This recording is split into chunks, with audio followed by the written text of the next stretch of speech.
Es un placer dirigirme a ustedes en este día de sábado.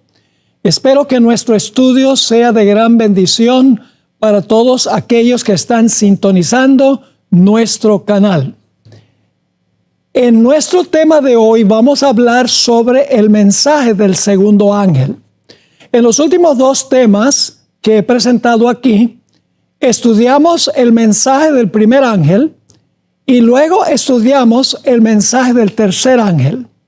Pero dejamos pendiente el mensaje del segundo ángel, que será nuestro tema de estudio, no solamente en el tema de hoy, sino posiblemente 2 o 3 presentaciones adicionales, porque hay mucho que decir en cuanto al mensaje del segundo ángel. Así que lo primero que queremos hacer es pedir que Dios abra nuestra mente y nuestro corazón para tener la disposición de recibir el mensaje que Dios tiene para nosotros, que quite de nuestro corazón cualquier obstáculo, cualquier impedimento que cause que nosotros no aceptemos el mensaje que Dios tiene para nosotros hoy. Así que les invito con reverencia a inclinar su rostro para orar. Padre Celestial, venimos ante ti agradeciéndote por tu palabra, una guía segura en un mundo que anda tan confundido. Padre, hoy y en 1 o 2 temas subsiguientes vamos a estudiar algo muy solemne. Te pido, Señor, que tú abras las mentes y los corazones de aquellos que vean este programa. Es muy importante que tú quites por medio de tu Santo Espíritu cualquier obstáculo en su corazón, cualquier prejuicio que impida que acepten tu mensaje. Así que te imploro que acompañes a todos los que van a ver este programa. Acompáñanos al abrir tu santo libro. Te lo pedimos en el nombre y por los méritos de Cristo, nuestro amante Salvador. Amén. El título de nuestro tema de hoy es ¿qué es el vino de Babilonia? Ahora, antes de comenzar nuestro estudio, es importante advertirles algo. En esta serie vamos a hablar de un sistema político religioso que tiene un alcance mundial y va a jugar un papel muy crucial en los eventos finales de la historia de este planeta. Sin embargo, necesito hacerles una advertencia, y es que nuestro enfoque no va a recaer sobre los miembros o las personas que están dentro de ese sistema político religioso. Nos vamos a enfocar específicamente en el sistema en sí, no en todas las personas que se encuentran dentro de ese sistema. La misma Elena White escribió que dentro de este sistema apóstata hay muchos individuos fieles al Señor que aman al Señor Jesús, pero desconocen lo que vamos a estudiar en nuestro tema de hoy y en 1 o 2 subsiguientes. Quiero leerles una cita que encontramos en El Conflicto de los Siglos, página 553. Es un libro escrito por Elena White. Dice lo siguiente: es cierto que hay verdaderos cristianos en la Iglesia Católica Romana. Ese es el sistema del cual vamos a hablar. Fíjense que ella dice, hay verdaderos cristianos en la Iglesia Católica Romana. En ella, millares de personas sirven a Dios según las mejores luces que tienen. Les es prohibido leer su palabra, y ella está escribiendo cuando se les prohibía a los miembros de la iglesia estudiar la Biblia por sí mismos. Les es prohibido leer su palabra, debido a lo cual no pueden discernir la verdad. Nunca han visto el contraste que existe entre el culto o servicio vivo rendido con el corazón y una serie de meras formas y ceremonias. Dios mira con tierna misericordia a esas almas educadas en una fe engañosa e insuficiente. Hará penetrar rayos de luz a través de las tinieblas que los rodean.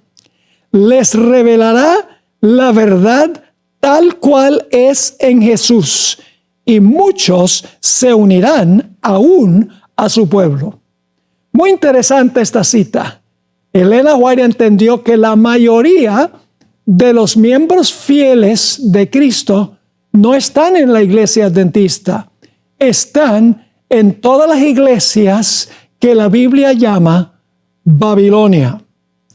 Ahora, para entender la diferencia entre el sistema y las personas que están dentro del sistema, pensemos por un momento del rey Nabucodonosor, el tirano de la antigua Babilonia. Él amenazó despedazar a los sabios de su reino y procuró incinerar a 3 jóvenes que eran fieles a Dios. Era un tirano, era el líder de Babilonia. Pero Dios finalmente pudo alcanzarlo para su reino. En el capítulo 4 de Daniel habla de la conversión de Nabucodonosor. Llegó a ser un hombre completamente transformado por el Espíritu Santo y reconoció a Dios como el único Dios verdadero. Era el líder del sistema, pero abandonó el sistema apóstata de Babilonia. Ahora, Dios hizo un pacto con la nación judía en los días de Moisés. Ese pacto se encuentra en Éxodo 19 y los versículos 4 al 8. El pueblo de Israel se convirtió en el tesoro especial de Dios. Es decir, se convirtió en su iglesia del Antiguo Testamento. Sin embargo, con el paso de los siglos, la iglesia judía se corrompió rápidamente y violó el pacto. Empezó a adoptar las creencias y prácticas y las costumbres de las naciones apóstatas que los circundaban. Aunque los líderes religiosos decían amar a Dios y honrar a sus patriarcas, Abraham, Isaac, Jacob y Moisés, el carácter de esos líderes no reflejaba el carácter de los fundadores de la iglesia judía. En los días de Cristo, la iglesia judía apóstata llegó al colmo de su corrupción. La historia de los movimientos judíos, como el judaísmo, por ejemplo, y del catolicismo romano, incluyendo también el protestantismo, demuestra que con el paso del tiempo, la apostasía tiende a infiltrarse y tanto la misión y la identidad personal de la iglesia original se pierde. La iglesia judía en los días de Cristo mostraba mucho lujo, pompa y ceremonia externa. El glorioso templo, las vestiduras de los sacerdotes que impresionaban, el aroma del incienso que ascendía, el agua bendita, las oraciones repetitivas, las procesiones y las ceremonias llenas de solemnidad. Todo deslumbraba la vista y el oído. Pero aunque la iglesia judía de los días de Cristo aparentaba honrar a Dios externamente, internamente estaba llena de podredumbre y corrupción. Jesús desenmascaró la religiosidad superficial con la obra interna del Espíritu Santo en sus reprensiones contra los escribas y los fariseos en Mateo 23, 23 al 28. Es decir, Jesús contrastó la religiosidad con la entrega genuina del corazón al Señor Jesús. Quiero leerles ese pasaje que encontramos en el Evangelio según San Mateo, el capítulo 23, y empezando en el versículo 23. Ahí se diagnostica el problema que tenían. Dice en el versículo 23, «Ay de vosotros, escribas y fariseos hipócritas, porque diezmáis la menta y el eneldo y el comino, y dejáis lo más importante de la ley, la justicia, la misericordia y la fe. Esto era necesario hacer sin dejar de hacer lo otro. Guías ciegos, que coláis el mosquito y tragáis el camello.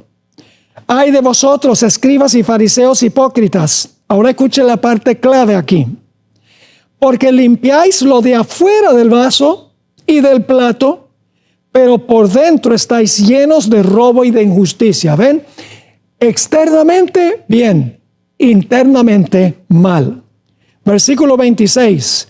«Fariseo ciego, limpia primero lo de adentro del vaso y del plato, para que también lo de fuera sea limpio». Versículo 27. «Ay de vosotros, escribas y fariseos hipócritas, porque sois semejantes a sepulcros blanqueados, que por fuera a la verdad se demuestran hermosos, mas por dentro están llenos de huesos de muertos y de toda inmundicia». Versículo 28. «Así también vosotros por fuera a la verdad os mostráis justos a los hombres, pero por dentro estáis llenos de hipocresía y de iniquidad».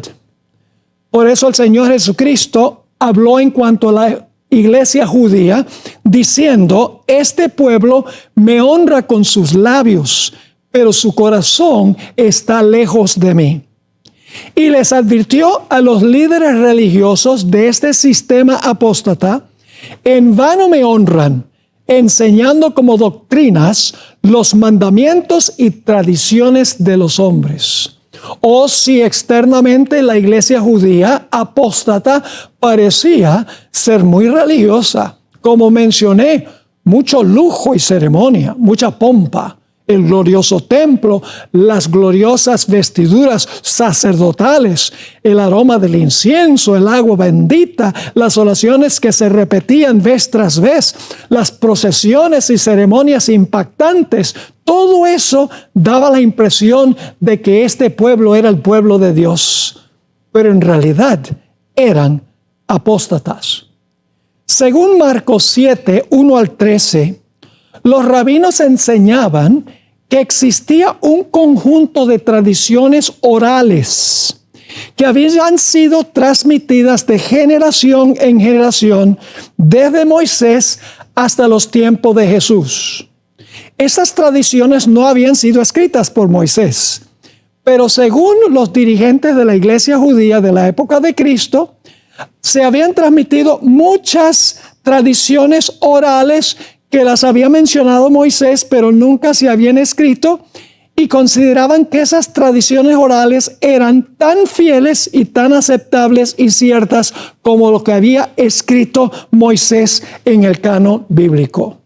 Según Marcos 7, 1 al 13, usaban términos como tradición, retener la tradición, recibir la tradición, transmitir la tradición. Se creía que estas tradiciones orales no escritas tenían la misma autoridad que los escritos de Moisés. Los rabinos se sentaban en la cátedra de Moisés. Esa es la palabra que se usa en Mateo 23, versículo 3. Los expertos, según eso, se sentaban en la cátedra de Moisés, que según ellos les daba autoridad para decidir qué tradiciones orales eran auténticas y cuáles tradiciones no eran auténticas.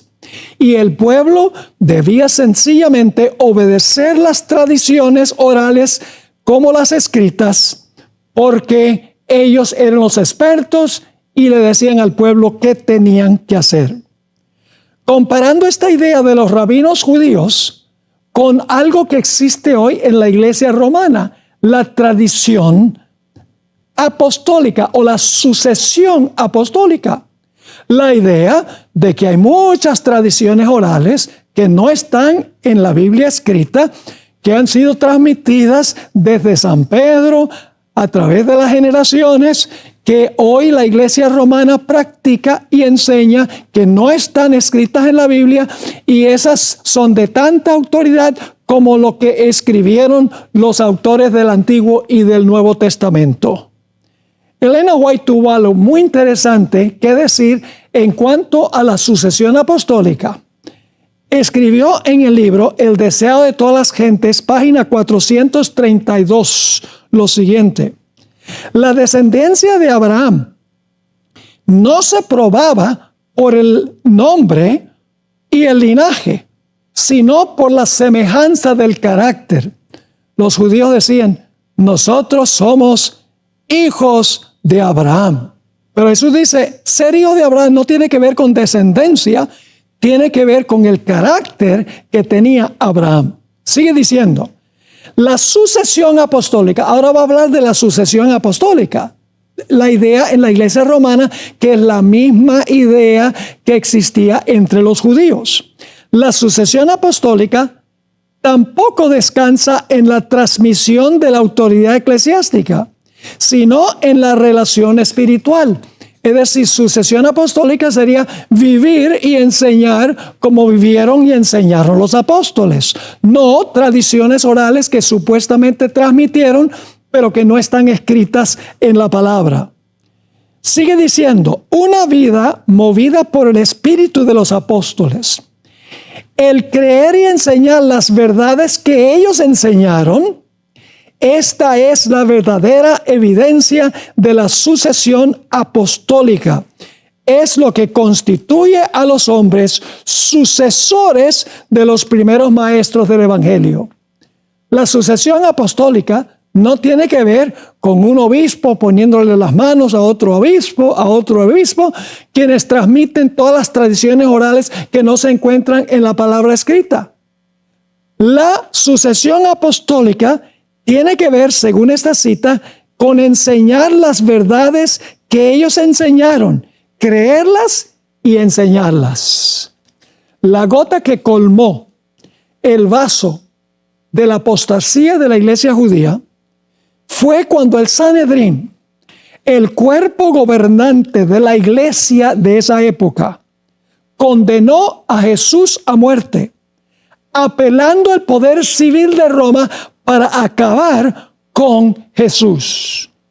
A los líderes religiosos no les gustaba lo que Jesús enseñaba, que Jesús cuestionaba las tradiciones de ellos y se guiaba solo por la palabra escrita del Antiguo Testamento.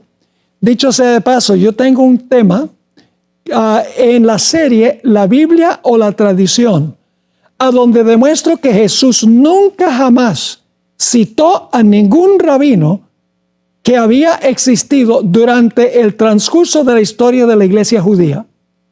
El Señor Jesucristo siempre se enfrentó a los problemas de su época con un escrito está, comenzando cuando estaba en el desierto y tuvo esa lucha con Satanás, quien vino a tentarlo 3 veces.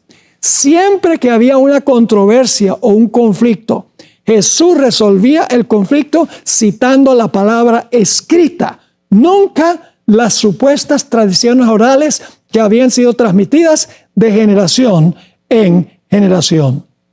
Especialmente no les gustaba a los líderes la popularidad de Jesús, porque había muchedumbres que estaban siguiendo a Jesús y por lo tanto dijeron, este problema hay que resolverlo eliminando al mensajero. Y usando el poder civil de Roma, la iglesia apóstata de la época condenó a muerte a Cristo Jesús. La iglesia que profesaba ser la iglesia de Dios. 3 años y medio después de la crucifixión, el Sanedrín, que era la autoridad suprema de la iglesia religiosa apóstata, incitó a la multitud a arremeter contra Esteban, gritando con furia, rechinando los dientes y tapándose los oídos para no escuchar lo que Esteban estaba diciendo. Y lo sacaron fuera de la ciudad y lo mataron a pedrazos. El libro de Hechos nos cuenta cómo después de este episodio, después del Pentecostés, los líderes religiosos judíos constantemente incitaban a los miembros de la iglesia apóstata a perseguir a Pedro y a Juan.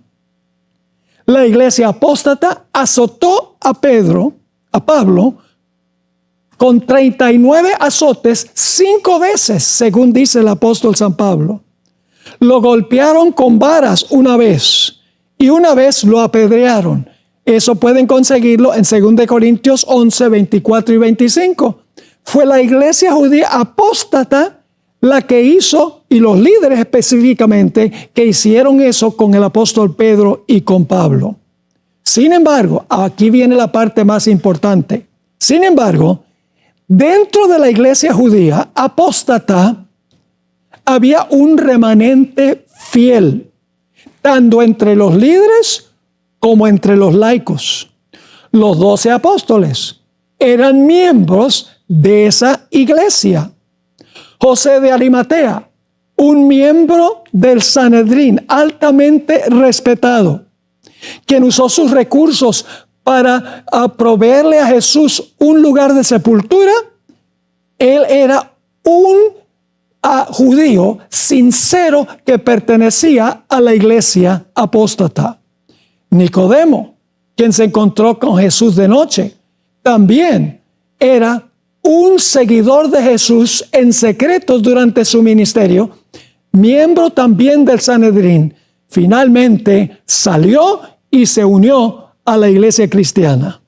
Podríamos mencionar al sabio Gamaliel, el maestro del apóstol Pablo, quien cuando los judíos, los líderes judíos, querían matar a Pedro y a Juan después del día del Pentecostés, Gamaliel dijo: mucho cuidado con eso. Si esto es de Dios, no lo van a poder apagar. Si no es de Dios, se va a desvanecer de por sí mismo. Él abandonó el movimiento de la iglesia apóstata y se unió a la iglesia cristiana. Podríamos pensar también del famoso Saulo de Tarso, quien luego se conoce como el apóstol Pablo. Él también era miembro del Sanedrín, según la Sagrada Escritura. Y él finalmente recibió a Jesús como su Salvador personal y llegó a ser el gran proclamador del Evangelio. Todos estos estaban en el sistema apóstata, pero finalmente salieron y se unieron a la iglesia cristiana, porque se dieron cuenta que la iglesia judía había apostatado. Según Hechos 2, 41 y luego también el versículo 47, después que Pedro predicó su tremendo sermón en el día del Pentecostés, 3,000 personas, probablemente todos judíos de la dispersión o de la diáspora, dejaron a la iglesia judía, se bautizaron y se unieron a la iglesia cristiana. Habían pertenecido a la iglesia apóstata, pero se bautizaron y se unieron habiendo salido de la iglesia apóstata. Podríamos hablar también de Saulo de Tarso. Lo mencionamos anteriormente. También salió de la iglesia apóstata y se unió al movimiento cristiano. En Hechos 6 y el versículo 7 dice que hubo una gran cantidad de creyentes y de sacerdotes que salieron del movimiento de la iglesia apóstata y se unieron a la iglesia cristiana. ¿Qué es importante en cuanto a esto? Lo importante es que aunque el sistema religioso en la iglesia judía de la época de Cristo era apóstata, dentro de ese sistema había laicos y habían líderes que eran verdaderos, sinceros creyentes. Y cuando llegó el momento y vieron la luz, salieron de la iglesia apóstata y se unieron al movimiento cristiano. Es decir, no todos aquellos que pertenecen al sistema apóstata del cual vamos a hablar en este tema y el resto de los temas donde vamos a cubrir este tópico especialmente, no todos los líderes, no todos los laicos que están en ese sistema apóstata, en realidad tienen el espíritu apóstata. No tienen toda la luz, no tienen todo el conocimiento, pero como sucedió con Nicodemo, con José de Arimatea, con Saulo de Tarso, cuando comprendieron la luz de la palabra de Dios, dijeron, estamos en la iglesia apóstata equivocada, tenemos que salir y unirnos al movimiento cristiano. Yo oro que lo mismo suceda con aquellos que están viendo esta presentación y pertenecen a este sistema, esta iglesia apóstata de hoy, que es la iglesia romana. La mayoría del pueblo fiel de Dios, sincero de Dios, está en ese sistema. No tienen toda la luz, pero si tienen corazón sincero, cuando oyen la luz, salen y se unen al pueblo remanente de Dios. Ahora, con esta introducción, que duró la mitad del tema, pensé que era muy importante recalcar estos puntos con que comenzamos nuestro tema. Ahora vamos a entrar directamente a nuestro tema de hoy. Vamos en nuestras Biblias a Apocalipsis, el capítulo 14 y el versículo 8. Apocalipsis 14 y el versículo 8 es el mensaje del segundo ángel del libro de Apocalipsis. Ya estudiamos en un tema anterior el mensaje del primer ángel, luego bajo el título El Libertador tratamos el mensaje del tercer ángel. Ahora vamos a estudiar el mensaje del segundo ángel. Vamos a leer Apocalipsis 14 y el versículo 8. Otro ángel le siguió al primero, diciendo, ha caído Babilonia, la gran ciudad, y ahora da la razón, porque ha hecho beber a todas las naciones del vino del furor de su fornicación. Un versículo no tan largo, pero cargado de significado. Fíjese que dice dos veces, ha caído Babilonia. No hemos identificado todavía a Babilonia. La gran ciudad, y luego da la razón, porque ha hecho, es decir, obliga, ha hecho beber a todas las naciones del vino del furor de su fornicación. Vamos a hablar de todos estos detalles en este tema y en los temas subsiguientes. Ahora, claro, surge la pregunta, ¿qué es Babilonia? Una pregunta muy importante. Si no sabemos quién es Babilonia, no vamos a entender qué es el vino de Babilonia. Así que vamos a identificar a Babilonia. Vayan conmigo a Apocalipsis 17 y los versículos 1 al 6. Apocalipsis 17, 1 al 6. Dice así, y quiero que noten las características. Vino entonces uno de los 7 ángeles que tenía las 7 copas y habló conmigo diciéndome, ven acá, te mostraré la sentencia contra la gran ramera. Ahora yo voy a enumerar las características. Te mostraré la sentencia contra la gran ramera. Gran ramera, primer punto. La que está sentada sobre muchas aguas, segundo punto. Con la cual han fornicado, tercer punto, fornicado. Es decir, han cometido adulterio espiritual con los reyes de la tierra. Y sigue diciendo, y los moradores de la tierra se han embriagado con el vino. Ese es el punto número 4, con el vino de su fornicación. Y me llevó en el espíritu al desierto, y vi a una mujer sentada sobre una bestia escarlata llena de nombres de blasfemia, que tenía 7 cabezas y 10 cuernos, Y la mujer estaba, ahora viene el punto número 5, la mujer estaba vestida de púrpura y escarlata y adornada, punto número 6 ahora, de oro, de piedras preciosas y de perlas. Y tenía en la mano un cáliz, punto número 7, un cáliz o una copa, lleno de las abominaciones y de la inmundicia de su fornicación. Y en su frente un nombre escrito, un misterio, punto número 8 ahora, Babilonia la Grande. Ahora tenemos las características de Babilonia. Babilonia la Grande, ahora viene la característica número 9, la madre, si es madre tiene que tener hijas, la madre de las rameras y de las abominaciones de la tierra. Vi a la mujer, punto número 10 ahora, ebria de la sangre de los santos y de la sangre de los mártires de Jesús. Y cuando la vi quedé asombrado con gran asombro. Esas son las características de Babilonia. Ahora, antes de desmenuzar estas características y explicarlas, necesito mencionarles una experiencia que tuve una vez en la Universidad Adventista en Argentina, en Puigari. Es una actividad donde yo participé como el predicador en una semana de oración en esa institución.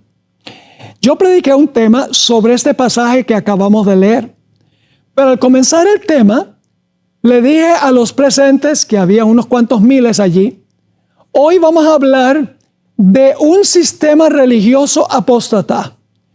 Les voy a dar las características, pero no les voy a decir a qué sistema se aplican las características.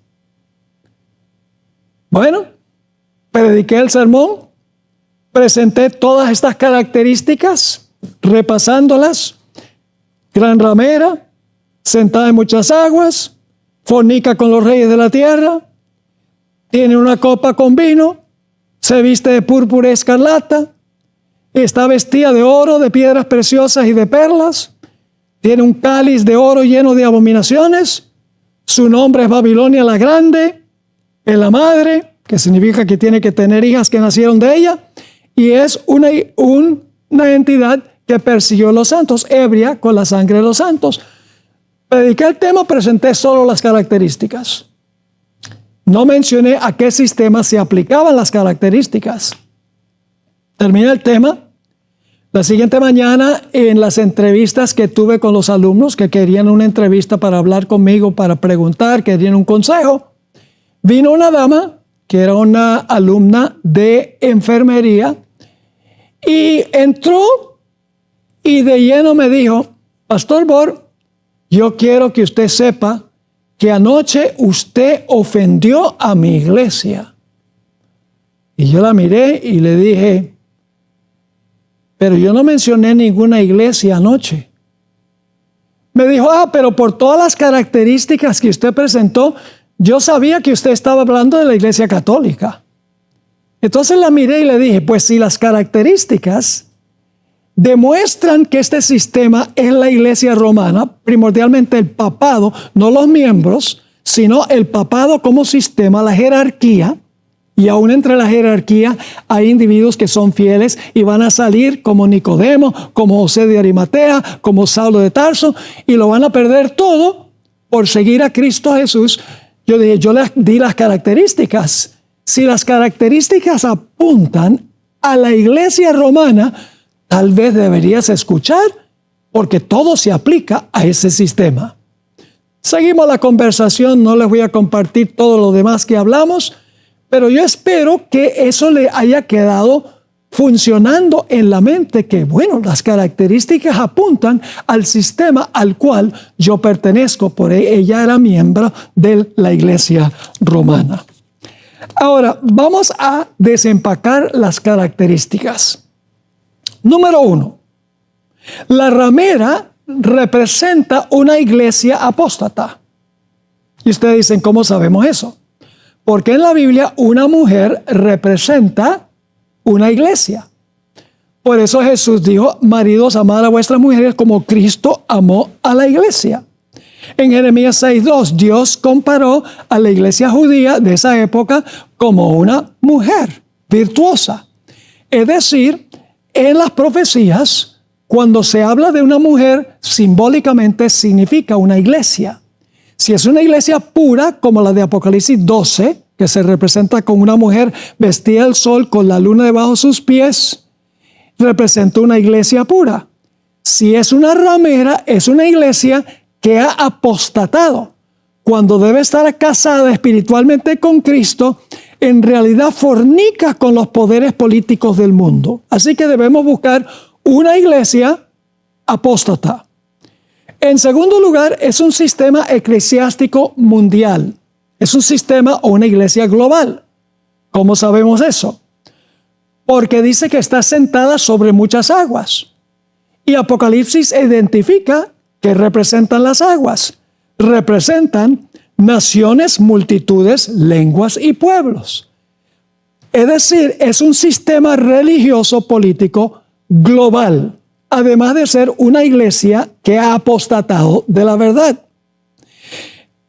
Luego, dice que está inmiscuida en la política. Es un sistema religioso que se inmiscuye en la política. Y ustedes dicen, ¿cómo sabemos eso? Porque dice que fornica con los reyes de la tierra. Es decir, en vez de estar aliada a Cristo, a la verdad pura de Cristo, ha fornicado con los sistemas políticos. Es un sistema político religioso, en otras palabras. Luego dice que tiene una copa de oro llena del vino de sus abominaciones. Vamos a estudiar en el resto de este tema y en los temas subsiguientes que el vino o las abominaciones que están en la copa representan falsas doctrinas y prácticas que ha adoptado del paganismo. De eso vamos a hablar un poco más adelante. Además de eso, obliga a la gente a beber ese vino de falsas doctrinas y prácticas. Porque dice que es el vino del furor de su fornicación. Es decir, no le gusta para nada a aquellas personas que no beben el vino fermentado que ella da, sus falsas doctrinas y sus falsas prácticas. Persigue a los que no aceptan sus prácticas y sus doctrinas. Además de eso, los colores que predominan en esta iglesia apóstata son muy interesantes: púrpura y escarlata. Fíjense, algún día en la vestimenta que se usa en las procesiones de la iglesia romana por los líderes religiosos, los colores que predominan son púrpura y escarlata. Además de eso, es una iglesia muy rica, una iglesia que tiene mucho oro, mucha plata, piedras preciosas, perlas. Lo único que tienen que hacer es visitar el Museo del Vaticano para ver la cantidad de oro y plata y piedras preciosas y perlas y cosas de mucha riqueza que se encuentran en ese lugar. Además de eso, tiene hijas que nacieron de ella, porque es la madre de las rameras. Ahora, no conozco yo ninguna madre que no haya tenido hijos. ¿Conocen ustedes alguna madre que no ha tenido hijos o hijas? Yo no. Conozco mujeres que no han tenido hijos o hijas, pero no madre.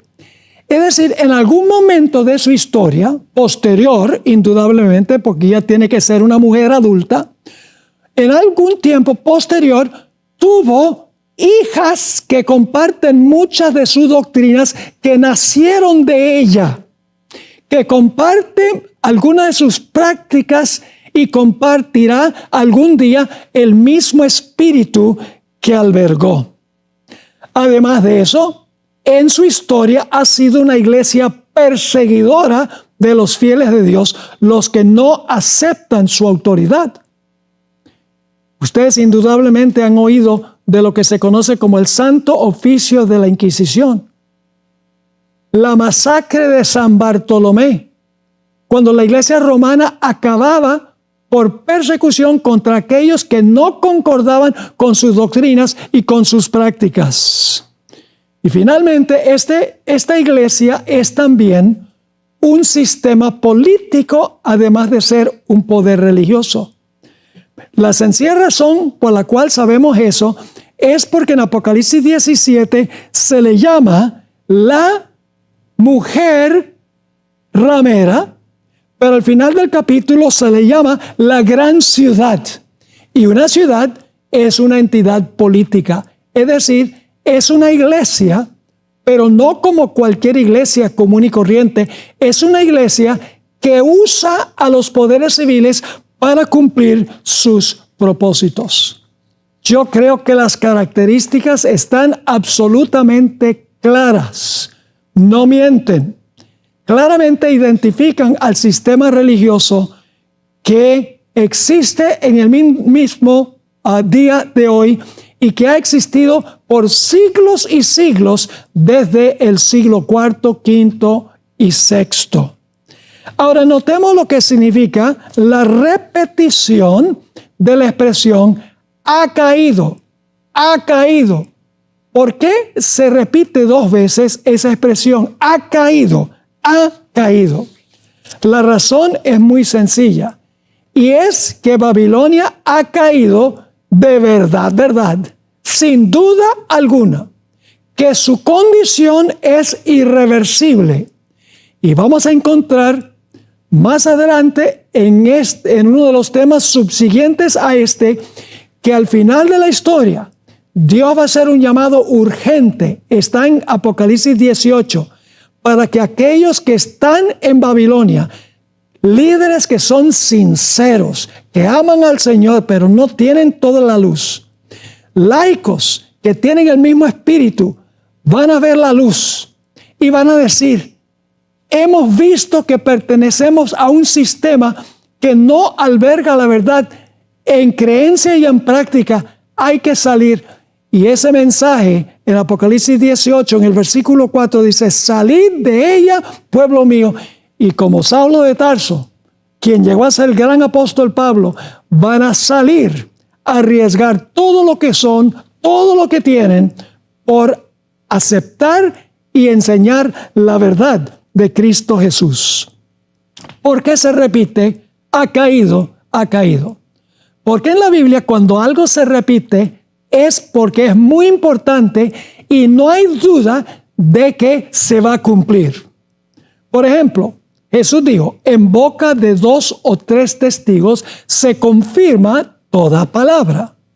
Además de eso, Dios le dio a Faraón un sueño 2 veces. Diferentes símbolos, pero con el mismo mensaje. ¿Por qué le dio Dios a Faraón 2 sueños que querían enseñar lo mismo? En Génesis nos dice por qué. Y el suceder el sueño a Faraón 2 veces significa que la cosa es firme de parte de Dios y que Dios se apresura a hacerlo, a hacerla. Así que la razón por la cual Dios le dio el mismo sueño con diferentes símbolos a Faraón fue para decirle, esto se va a cumplir al pie de la letra y lo voy a hacer pronto.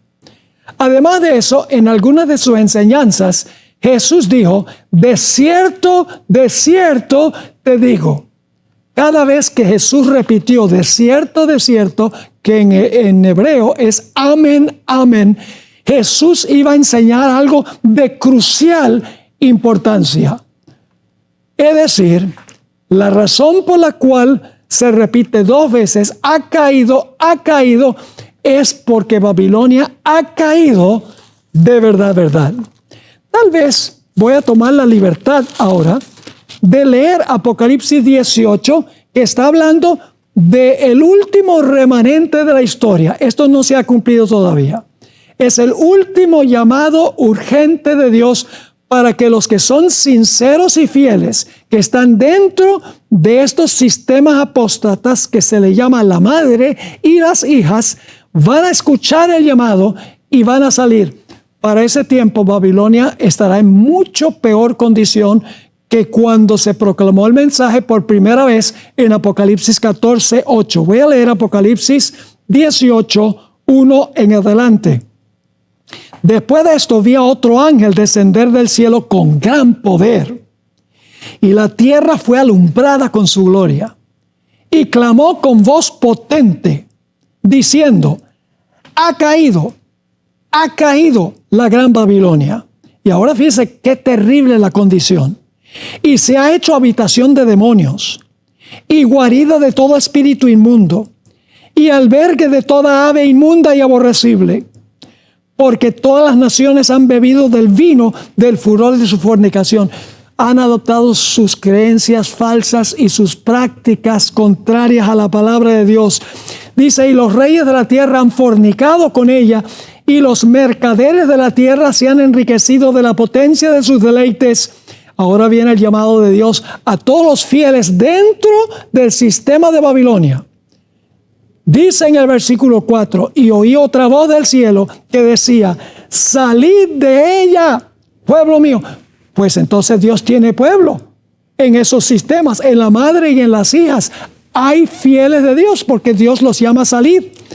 Y oí otra voz del cielo que decía: salid de ella, pueblo mío, para que no seáis partícipes de sus pecados, ni recibáis parte de sus plagas, porque sus pecados han llegado hasta el cielo, y Dios se ha acordado de sus maldades.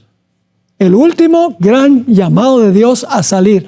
Ahora, cuando se dé ese llamado, va a ser mucho más difícil salir, porque Babilonia tendrá dominio mundial. Ahora es mucho más fácil salir, porque en este tiempo puede uno salir sin persecución, pero en ese tiempo será muy diferente. Es mejor escuchar la voz de Dios hoy. Ahora, ¿por qué cayó Babilonia? Bueno, vamos a leer otra vez Apocalipsis 14:8. ¿Por qué Babilonia apostató? ¿Por qué la madre y sus hijas apostataron? Apocalipsis 14:8, vamos a leerlo de nuevo, nos da la razón. Otro ángel le siguió diciendo: ha caído Babilonia, la gran ciudad. Y ahora dice: ¿por qué?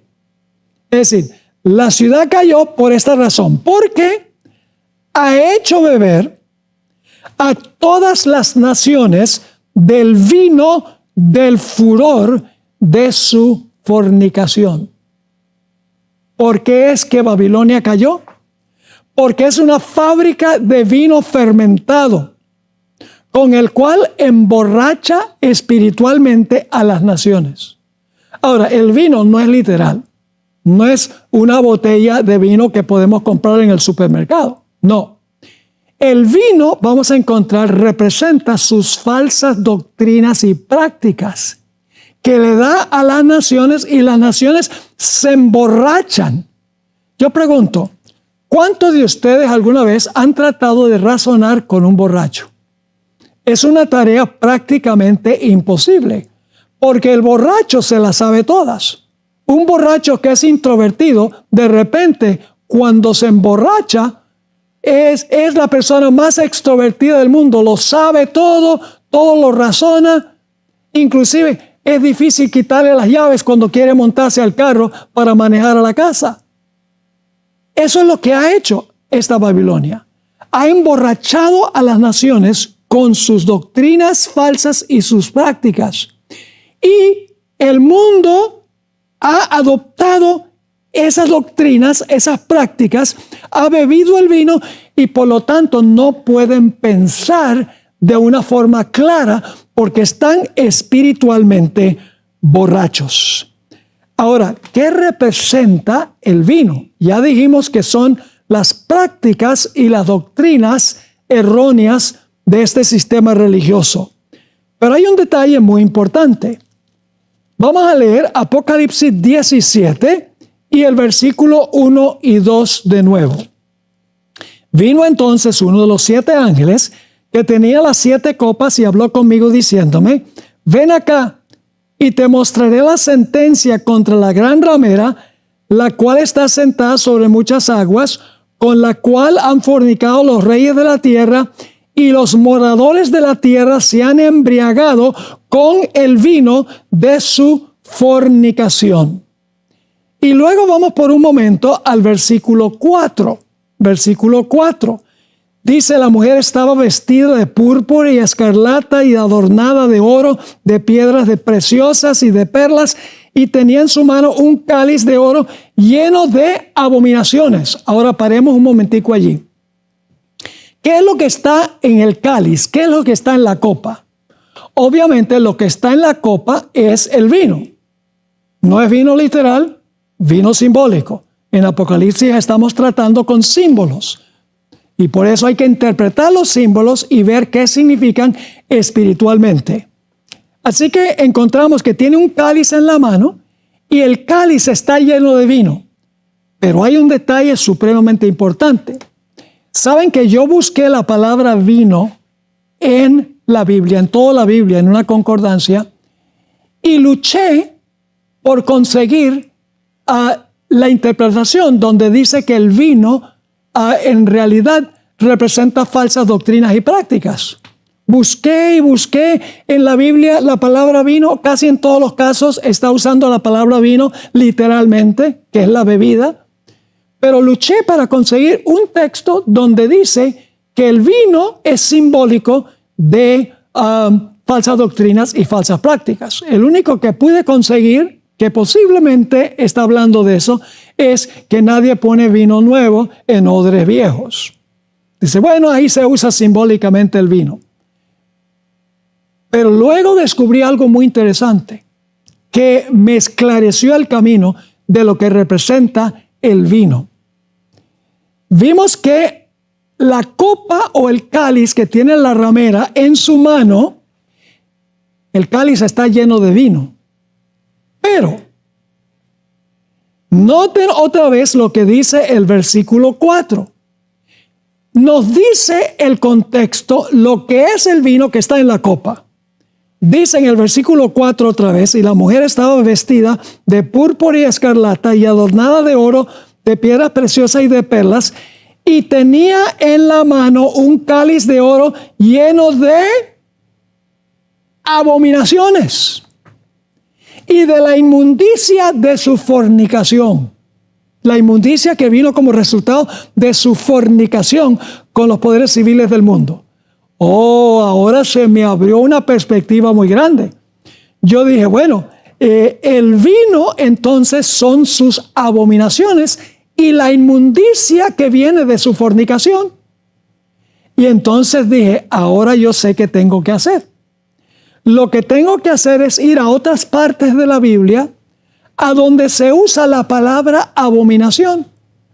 Y entonces voy a tener una lista de lo que son las abominaciones, lo que representa el vino que encontramos en este pasaje. Así que en vez de buscar la palabra vino, que ya había agotado el estudio de todas las referencias al vino, dije, ahora lo que voy a hacer es buscar la palabra abominación o la palabra abominaciones, porque el vino y las abominaciones son intercambiables. El vino son las abominaciones y la inmundicia que viene como resultado de este sistema religioso, fornicar con los poderes civiles y fornicar con las prácticas del mundo. Ahora, en nuestro próximo tema, vamos a examinar ese vino o esas abominaciones. Vamos a ver la palabra abominación en la Biblia y vamos a ver específicamente algunos detalles de qué son las abominaciones que tiene este sistema religioso apóstata. Pero antes de eso, en nuestro próximo tema, vamos a repasar muy cordialmente, queridos amigos. Es un placer poder dirigirme a ustedes en esta nueva serie que se titula Cambiando la verdad por la mentira. Es una serie supremamente importante en la época en que estamos viviendo, cuando la cultura del mundo se sobrepone a la Sagrada Escritura. Vamos a comenzar nuestro estudio con este tema. Serán varios temas en esta serie, así que ojalá puedan sintonizar por donde están viendo esta programación a todos los temas en el orden en que los presento. Sin embargo, antes de comenzar, queremos pedir al Señor que nos bendiga, no solo en este tema, sino en toda la serie. Les invito con reverencia a meditar sobre estas palabras. Padre Celestial, venimos ante tu trono para darte gracias porque tenemos libertad de abrir tu santo libro. Pedimos, Señor, que el Espíritu Santo nos acompañe. Danos claridad de pensamiento y corazones dispuestos para recibir la semilla de la verdad. Te lo imploramos en el nombre precioso de Cristo nuestro Salvador. Amén. Hay dos cosmovisiones que ahora están compitiendo por nuestra alianza en este mundo. La primera es la que se basa en la historia de la creación en el libro de Génesis. La segunda cosmovisión es la que se basa en la teoría de la evolución. Ahora, antes de desmenuzar esto, quiero en primer lugar explicar qué es una cosmovisión. Una cosmovisión es el marco de referencia que nosotros usamos para evaluar los fenómenos que están ocurriendo en el mundo. Por ejemplo, para que puedan entender mejor, si un familiar mío llegase a morir y luego después que muera, supuestamente se me aparece y habla conmigo, mi marco de referencia me va a decir que esa entidad no es mi familiar, porque me guío por lo que dice la Biblia. La Biblia dice que los vivos saben que han de morir, los muertos nada saben. Así que yo sé que esa entidad que está apareciendo no es el familiar, sino un demonio. Por otra parte, los que creen que el alma es inmortal y sale del cuerpo en el momento de la muerte, creerían que esa entidad es un familiar, porque su cosmovisión es una cosmovisión que se basa en la filosofía griega de la inmortalidad del alma y no en lo que dice la Biblia en cuanto al estado de los muertos. Es decir, la cosmovisión es el marco de referencia que yo uso para evaluar todo lo que ocurre en el mundo. Ahora, la cosmovisión de la Iglesia Adventista y la cosmovisión bíblica tiene como fundamento una interpretación literal de la historia que se encuentra en Génesis el capítulo 1 hasta el capítulo 3. Como adventistas nosotros somos creacionistas. Creemos que la creación ocurrió literalmente como lo describe Génesis el capítulo 1 al capítulo 3. El libro de comienzos, Génesis, enseña que hay un Dios personal cuya naturaleza es amor. Este Dios creó el mundo en 6 días literales de 24 horas cada uno de los días. Creemos que el relato de Génesis es absolutamente confiable. Creemos que Dios creó un mundo perfecto, que Adán y Eva fueron personas reales, vivieron en un huerto literal, que cuando comieron del fruto de un árbol literal, la muerte vino como resultado de ese acto. Y como resultado de haber entrado el pecado al mundo, era necesario que el Creador se encarnara para redimir al ser humano. Nosotros creemos que lo que describe la Biblia es absolutamente literal. También creemos que al final de la historia, Dios va a crear un cielo nuevo y una tierra nueva en 6 días literales, y como al comienzo vamos a reposar el 7º día con Dios, quien ha acabado su obra. Hay cristianos hoy en día que creen en la creación progresiva y creen en la evolución teísta. En realidad, los que enseñan eso no están en armonía con la cosmovisión de la Biblia, porque aún los que creen en creación progresiva o en la evolución teísta le restan a Dios el poder que Dios tiene para crear rápidamente de la nada. Ahora, hay otra cosmovisión. Esta cosmovisión es la que tiene la mayoría del mundo, la cosmovisión evolucionista. Es la mentira más destructiva que ha creado Satanás en este mundo para llevar a la gente a perder la fe en Dios. Esta teoría le resta a Dios su poder omnipotente, enseñando que todo llegó a la existencia por selección natural o por la supervivencia del más fuerte. Aún la evolución teísta y la creación progresiva le restan a Dios su omnipotente poder. Deja a la gente en lo que Elena White se refirió como un océano de incertidumbre sin compás.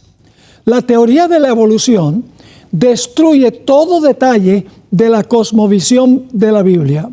Si no hubo un comienzo perfecto, una caída en pecado que trajo como consecuencia la muerte, entonces tampoco necesita el hombre un redentor.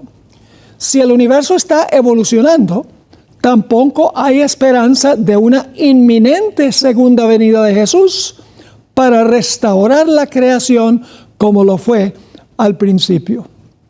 Ahora, un punto muy importante es este. Nuestra cosmovisión se fortalece o se debilita conforme al alimento que le damos a esa cosmovisión. Si alimentamos nuestra cosmovisión con la Biblia, la cosmovisión bíblica se fortalece. Si la alimentamos con la cosmovisión de la cultura y de la tal llamada ciencia, entonces esa cosmovisión se fortalecerá. Así que permítame darles un ejemplo de esto. Hoy en día es muy común, aún en el mundo cristiano, de aceptar el matrimonio entre un hombre y un hombre o una mujer y una mujer. La cultura dicta que eso es normal, pero la cosmovisión adventista no admite tal concepto. La cosmovisión bíblica dice que Dios estableció el matrimonio heterosexual entre un hombre y una mujer. Así que si nuestra cosmovisión es bíblica, nos atendremos a lo que dice la Biblia. Si nuestra cosmovisión se basa en la cultura, ese es nuestro punto de vista. Ahora vamos a tratar un punto muy importante al comenzar este tema, y es concerniente a quién fue el creador. La Biblia nos enseña que Dios el Padre, un Dios personal, creó todo lo que existe, no solo en este mundo, sino en el universo, por medio de su instrumento, Cristo Jesús. El Padre, en su mente infinita, elaboró el plan y el Señor Jesucristo lo implementó en la actualidad. El Padre creó por medio del Hijo. El Padre elaboró el plan y el Hijo habló ese plan a la existencia. Por así decirlo, el Padre fue el arquitecto y el Señor Jesucristo fue el albañil que habló todo lo que planeó el Padre a la existencia. La Biblia enseña repetidas veces que la creación fue del Padre por medio del Hijo. Es decir, el creador de Génesis, el capítulo 1, no fue más ni menos que el Señor Jesucristo. Vamos a leer algunos textos de la Biblia que nos indican que el Padre creó por medio del Hijo y que Jesús fue el que desempeñó directamente la obra de la creación, sirviendo como la palabra del Padre. Vamos a Génesis 1 y el versículo 1, el primer versículo de la Biblia, a donde nos dice: en el principio creó Dios los cielos y la tierra. Ahora hay 4 conceptos en este versículo. En primer lugar, la palabra principio. En segundo lugar, creó. En tercer lugar, Dios. Y en cuarto lugar, la tierra. Estos mismos conceptos reaparecen en el Evangelio según San Juan, el capítulo 1 y los versículos 1 al 3 que voy a leer ahora. Tiene los mismos elementos de Génesis 1:1 y esto nos indica que Jesús fue el agente activo de la creación. Dice en Juan 1 y el versículo 1 al 3, en el principio era el Verbo. Ahora, ¿quién es el Verbo? Es Jesús, porque el Verbo se hizo carne. En el principio era el Verbo, y el Verbo era con Dios, y el Verbo era Dios. Este era en el principio con Dios. Todas las cosas por Él fueron hechas, y sin Él nada de lo que ha sido hecho fue hecho. Noten que tenemos los mismos elementos de Génesis 1 y el versículo 1. Tenemos Dios, el Verbo es Dios. Tenemos también que todas las cosas fueron creadas por ese Verbo y nada de lo que existe llegó a la existencia sin Él. Así que tenemos en el principio, creó Dios cielos y tierra, tanto en Génesis 1:1 y Juan 1:1 al 3. Pero la bendición de tener Juan 1:1 al 3 es que nos dice que ese creador de Génesis 1:1 no fue ni más ni menos que el Señor Jesucristo. La conclusión es ineludible. El Padre creó por medio de su palabra y esa palabra fue Cristo Jesús. El Salmo 33 afirma lo mismo. Voy a leer el versículo 6 y luego el versículo 9. Por la palabra de Jehová fueron hechos los cielos, y todo el ejército de ellos por el aliento de su boca. Y recuerden que la palabra de Jehová es Cristo Jesús. Luego vamos al versículo 9. Porque Él dijo y fue hecho. Él mandó y existió. Ahora quiero leer una cita que encontramos en el Espíritu de Profecía sobre este concepto de que el Padre fue el que pensó el plan y el Hijo lo implementó. Esta cita se encuentra en el manuscrito 77 del año 1899 y dice así: lo que es el habla al pensamiento, así es Cristo con el Padre invisible. Qué tremenda cita esa. Lo que es nuevamente el habla al pensamiento es Cristo al Padre invisible. En otras palabras, el Padre piensa el plan y el Hijo implementa el plan. Es decir, el Hijo habla el plan. Luego la cita continúa. Él, Jesús, es la manifestación del Padre y se le llama el Verbo de Dios, o sea, la palabra de Dios. El Padre elabora el plan, piensa el plan y el Hijo implementa el plan de la creación. El Padre fue el que tomó la iniciativa en la creación. Vayan conmigo a Génesis 1 y el versículo 26. Génesis 1 y el versículo 26. Está hablando de la creación del hombre y dice lo siguiente: entonces dijo Dios. Está hablando del Padre.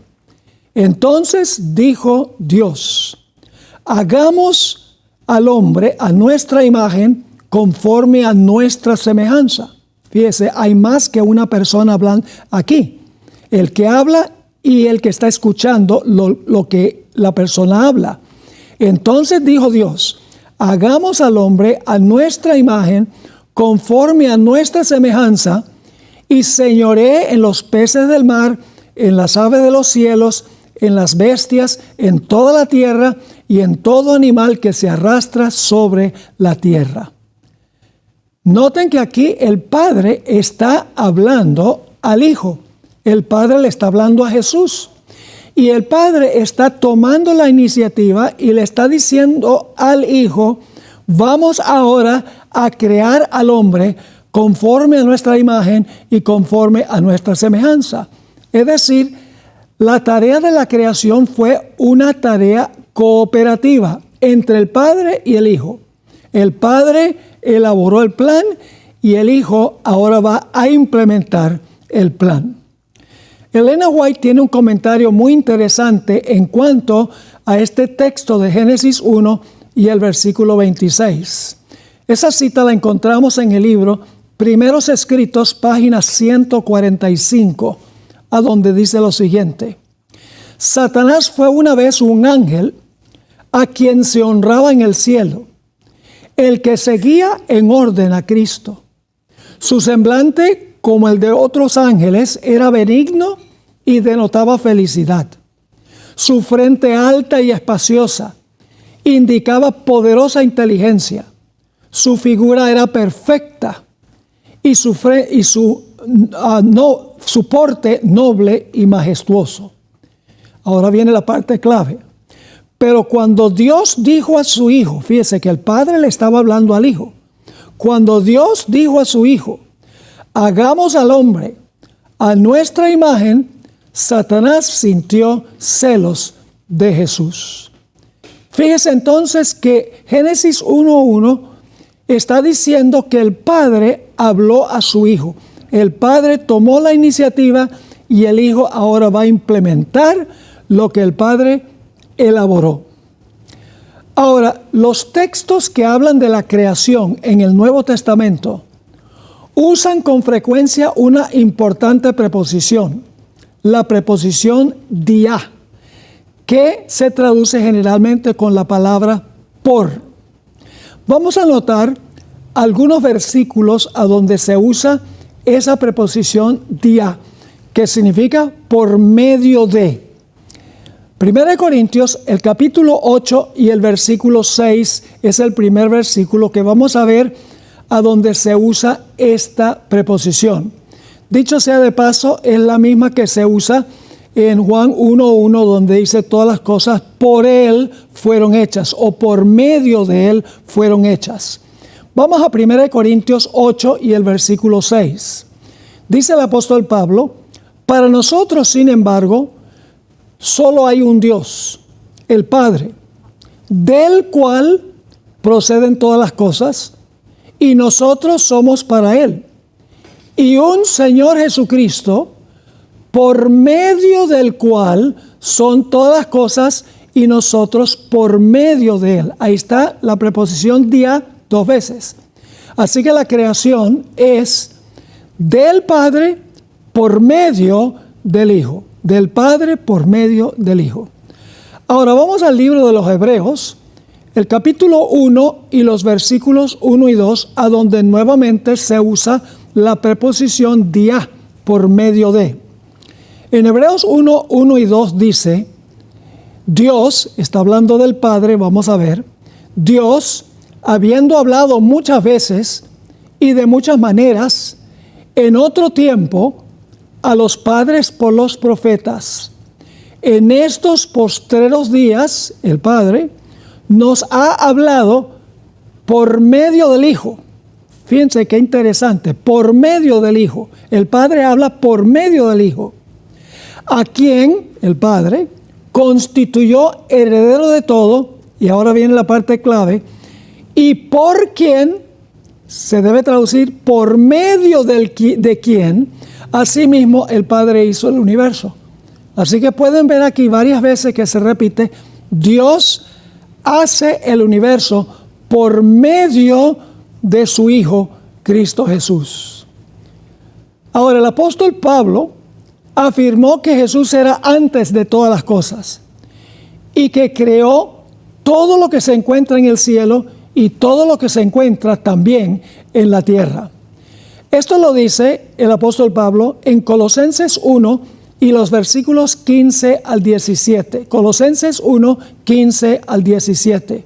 Dice así, Él, Jesús, es la imagen del Dios invisible, el primogénito de toda creación.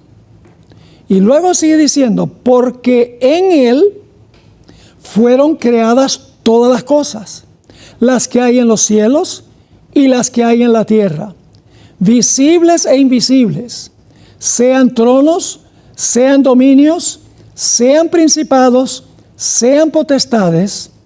Todo fue creado, ahora viene la preposición, todo fue creado por medio de Él y para Él. Y Él es antes de todas las cosas, y todas las cosas en Él subsisten, es decir, se mantienen funcionando. Ahora, noten ustedes varias cosas que encontramos en este pasaje. En primer lugar, dice que en Jesús fueron creadas todas las cosas. Nos dice también a través de la preposición dia que todas las cosas fueron creadas por medio de Él. No solamente las cosas en la tierra, sino también las cosas que están en los cielos. Es decir, Jesús fue la palabra que creó todo el universo en armonía con el plan que diseñó el Padre.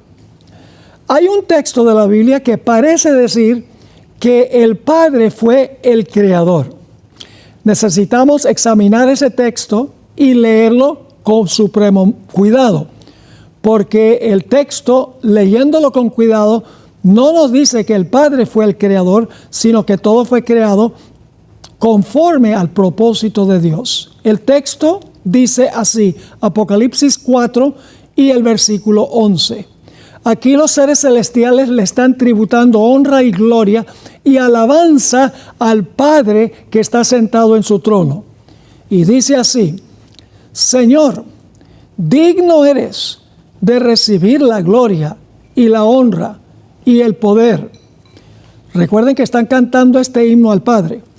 Tú creaste todas las cosas y por tu voluntad existen y fueron creadas. Fíjense que el texto no nos dice que el Padre fue el creador. Lo que nos dice el texto es que por voluntad del Padre todas las cosas fueron creadas. No dice que Él las creó, sino todo fue creado conforme a su voluntad. Elena White confirma este concepto en Patriarcas y Profetas, página 14, a donde dice lo siguiente. El Hijo de Dios había ejecutado la voluntad del Padre en la creación de todas las huestes del cielo. Fíjense, Jesús implementó la voluntad del Padre, dice ella, en la creación de las huestes del cielo. Jesús creó los ángeles y creó a los seres en los mundos que nunca pecaron. Así que dice, el Hijo de Dios, había ejecutado la voluntad del Padre en la creación de todas las huestes del cielo. Y a Él, así como a Dios, es decir, así como al Padre, debían ellos tributar homenaje y lealtad. Cristo había de ejercer aún el poder divino en la creación de la tierra y sus habitantes. Es decir, Jesús creó esta tierra y sus habitantes también. Sigue la cita. Pero en todo esto no buscaría poder o ensalzamiento para sí mismo, en contra del plan de Dios, sino que exaltaría la gloria del Padre y ejecutaría sus fines de beneficencia y amor. Jesús, al implementar la creación, estaba haciendo la voluntad del Padre.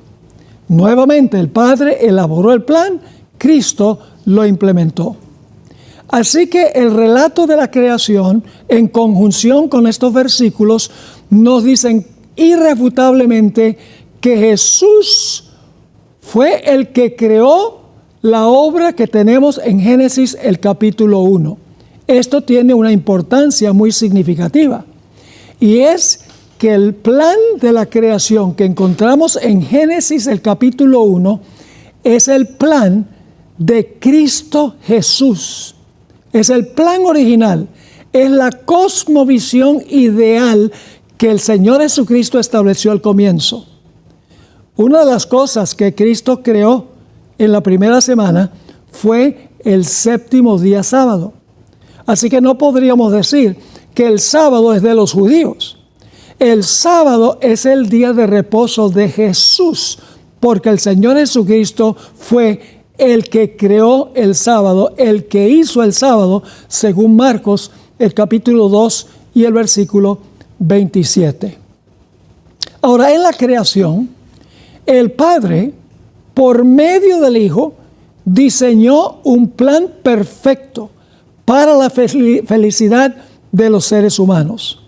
El plan era que Adán y sus descendientes obedecieran el plan para su propio bienestar y su propia felicidad. Sin embargo, Dios les dio a Adán y Eva libre albedrío para seguir el plan o para no seguirlo. Como dijera Dios más adelante al pueblo de Israel, que el secreto de su vida y su prosperidad era obedeciendo el plan de Dios. Deuteronomio 6:24 lo dice así: Dios hablándole a Israel sobre el secreto de su prosperidad, su felicidad y su salud. Lo mismo se aplica al Edén. Dice allí en Deuteronomio 6:24: y nos mandó Jehová que cumplamos todos sus estatutos y que temamos a Jehová nuestro Dios, para que nos vaya bien todos los días y para que nos conserve la vida como hasta hoy. Fíjense entonces, queridos amigos y hermanos, Dios le dio a Israel estatutos, les dio reglamentos con el fin de que les fuera bien, para que pudieran conservar su vida y tener felicidad. No era una carga para ellos, sino que era una gran bendición. Nuestro llamado como adventistas del séptimo día es obedecer el plan original de Dios y proclamarle al mundo que haga lo mismo, como el secreto y el único medio para vivir una vida feliz y plena. Es decir, el plan original de Dios es lo que Dios quiere que nosotros sigamos hoy. Dios no quiere que sigamos un plan B, sino un plan A, el que Él estableció en el comienzo de la historia de este mundo. Así lo enseñó el Señor Jesucristo. Vamos a Mateo 19 y el versículo 3 al 8. Mateo 19 y el versículo 3 al 8, para ver qué enseñó Jesús en cuanto a lo que debemos hacer. ¿Debemos seguir un plan B o debemos seguir un plan A? Vamos a comenzar leyendo en el versículo 3. Entonces vinieron a él los fariseos, tentándole y diciendo: ¿es lícito al hombre repudiar a su mujer por cualquier causa? Es decir, ¿puede un hombre despedir a su mujer, divorciarse de la mujer por cualquier razón? Versículo 4.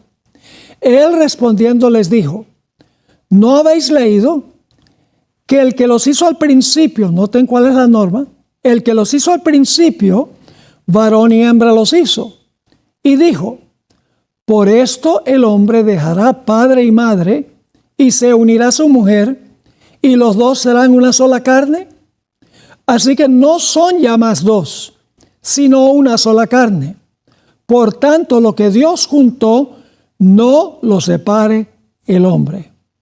Ahora fíjense, los que estaban haciéndole esta pregunta al Señor Jesucristo, ahora le van a decir: pero Moisés permitió otra norma. Vamos a leer nuevamente este pasaje, empezando en el versículo 7. Esto es lo que le dicen los enemigos de Jesús a él sobre lo que Jesús acaba de decir. Le dijeron: ¿por qué pues mandó Moisés dar carta de divorcio y repudiarla?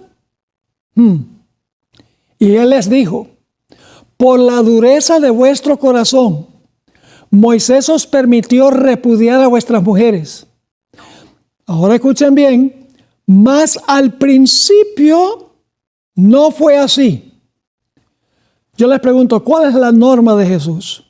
La norma de Jesús es el plan B que Dios permitió a través de Moisés por la dureza del corazón de los israelitas. No, ese no era el plan. Dios lo permitió porque tenían corazón duro, como ocurrió cuando el pueblo de Israel exigió que se les diera un rey. En realidad Dios les dijo, yo soy el rey de ustedes. No es ideal que tengan rey. Pero por la dureza del corazón de ellos, Dios les dio un rey, aunque ese no era su plan original, su plan A, por así decirlo. Vamos de regreso otra vez entonces al versículo 8. Él les dijo, por la dureza de vuestro corazón, Moisés os permitió repudiar a vuestras mujeres. Mas al principio no fue así. Y yo os digo que cualquiera que repudia a su mujer, salvo por causa de fornicación o adulterio, y se casa con otra, adultera, y el que se casa con la repudiada, adultera.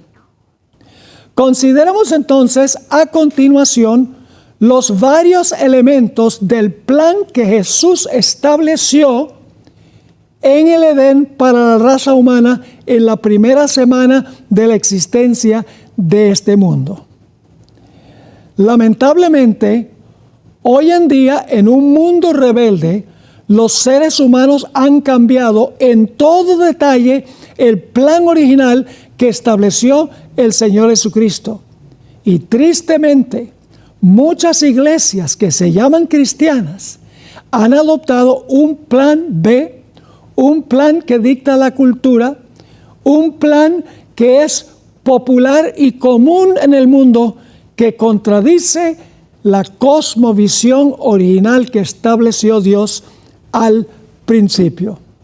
Así que vamos a notar ahora, a continuación, en este tema y en los temas que siguen, la cosmovisión que estableció el Señor Jesucristo en unión con su Padre en la creación. El plan A, por así decirlo, el plan original de Dios, que es el plan que nosotros adoptemos el día de hoy. El primer punto que quiero que notemos es que la vida es sagrada. El dador de la vida fue Cristo Jesús. Y por lo tanto nadie puede quitarle la vida a otro, porque la vida es posesión de Dios. Dios fue el que dio la vida. Leamos Génesis, el capítulo 2 y el versículo 7, para notar lo que dice la Biblia sobre el origen de la vida. Dice allí en Génesis 2:7, entonces Jehová Dios formó al hombre del polvo de la tierra. Recuerden que el que está haciendo esto es Cristo Jesús, según lo que hemos visto.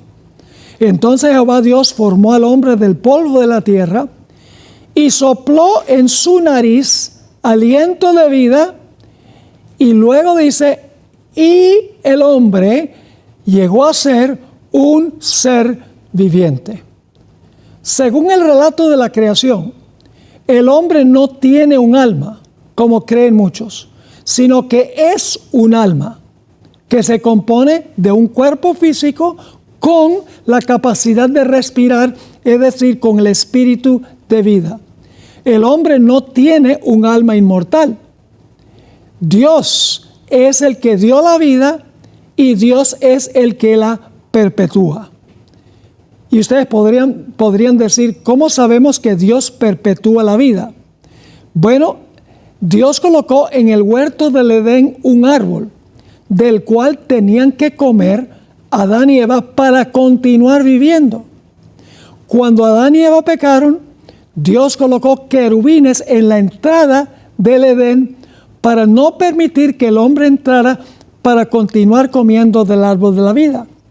Eso significa que no solamente dio Dios la vida, sino a través de su árbol Dios perpetuaba la vida. La vida no es del hombre, la vida le pertenece a Dios. Y la perpetuación de la vida le pertenece también a Dios. Según la Biblia, Dios nos formó cuando estábamos en el vientre de nuestra madre. Es decir, el origen de nuestra vida en el vientre de nuestra madre es algo que pertenece a Dios. Quiero leer del Salmo 139 y los versículos 13 al 16, a donde nos dice que nosotros no llegamos a ser personas cuando nacemos. Nosotros ya somos criaturas hechas por Dios, que reciben la vida desde el momento de nuestra concepción. Dice en el Salmo 139, versículos 13 al 16, tú hiciste todas las delicadas partes internas de mi cuerpo, y las uniste ¿dónde? Y las uniste en el vientre de mi madre. Gracias por haberme hecho tan admirable. Es admirable pensar en ello. Maravillosa es la obra de tus manos, y eso lo sé muy bien.